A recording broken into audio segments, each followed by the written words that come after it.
sensory rooms for teenagers, especially those with special needs. Now, for those of you who have been following the Queen of Down Syndrome over on Instagram knows how much she wants more sensory in her life. Now, the reality is, when you plop into Google or ChatGPT or any other form of search and you Google sensory rooms, well, most of them are geared for toddlers, maybe 5-year-olds, occasionally 6-year-olds. And you know what? That just doesn't cut it for me. For those of you who are new here, I am the Queen of Down Syndrome's sister, and I have helped raise her for 19 years. That being said, she's 19. Do we really want a sensory space geared for toddlers? And the answer is no. So in this video, I'm going to share with you my thought process of how I am designing. And if those of you probably have not seen this space, and we're going to go on a tour once it's done, a sensory space for the Queen of Down Syndrome. Now, the first thing that I thought of, well, she needs a space.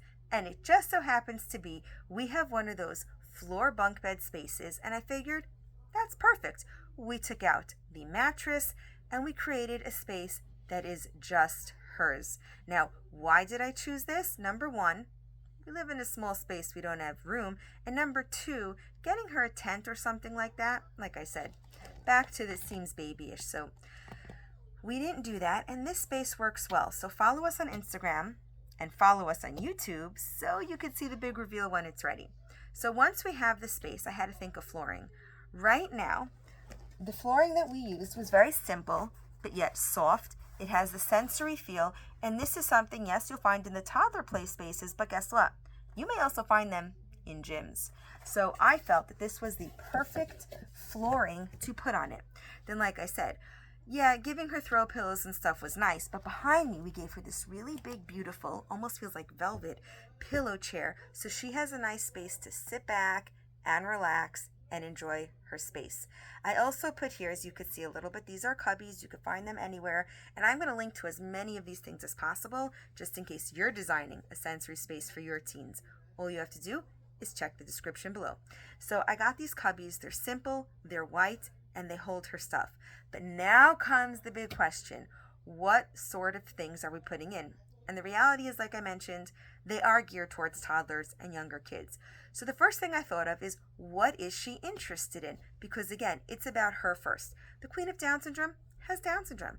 She has developmental delays, and I'm not here to stop her. However, I am here to present her with a space that honors her developmental delays, as well as honor her wants and needs. So she is a huge fan of kinetic sand.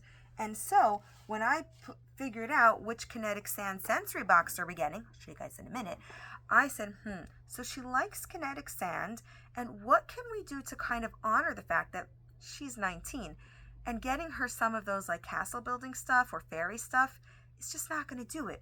And so what we did was we honored her need for kinetic sand, and we found this adorable axolotl set. And like I mentioned, if you want more of this, head over to Instagram. And so that's really what it is honoring the fact that she still wants stuff and giving her stuff that honor her. Another thing I wanted to do is like more of those building toys. Yes, she has Legos. Yes, she has all those fun things, but they require too much from her. And so we got these things as kind of a compromise. Look at this. These are play sticks. I've never heard of them before, but you can actually roll them in your hands. Oh my gosh, they're so smooth and they feel so good. Let me know if you guys have done this before. So she can build with it. She could use it for sensory, and there are so many in this set that, wow. But again, I'll get to details in the tour. And last thing, so that's, again, how we did it. But you also have those little fidgets and stuff. So here's what I'm going to do. I actually ordered her a bunch here, and we are going to test it out on Instagram, and she's going to share what she liked and what she thought was age appropriate. Better yet, I have a wish list linked below, and if there are some more things you feel like I should add to her space, let me know before we do the big reveal. So what I did was I went over to Instagram, and I found things, like I said, that she could just like fidget with. I don't know if they're any good. I don't know. I just found these. We'll see if we like them. And there's, like I said, a whole box of them. Feel free to reach out if, you know other things we should be getting. And she's actually going to test them and see which ones are age appropriate. So I'm just going to give you guys an example. I got these suction cup ones. Again, I don't know if they're any good. Then I figured like teenagers like jewelry and stuff, so I got these little rings. So she's going to test this out on a new series on Instagram. So highly recommend. And this one I wasn't sure. This one could be toddler friendly. This one could be, I don't really know. I'll show you guys just quickly. Again, it's for her to decide because this is her sensory space. And these kind of, I don't know, there's these rubbery shapes.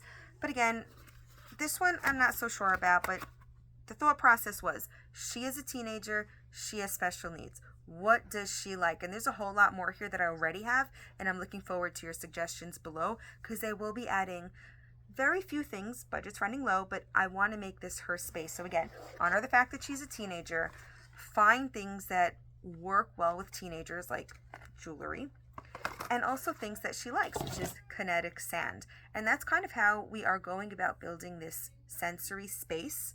She has been using it, so again, little clips on Instagram. And I'd love to hear from you guys about how we can make it better and enhance her needs as a 19-year-old with Down syndrome who wants to be grown up, but also needs sensory. The most important question I have, do you guys have any idea of some cool lighting we can add to the space? Because it's the bottom of a bunk bed, as you can see here. We definitely want her to see her stuff.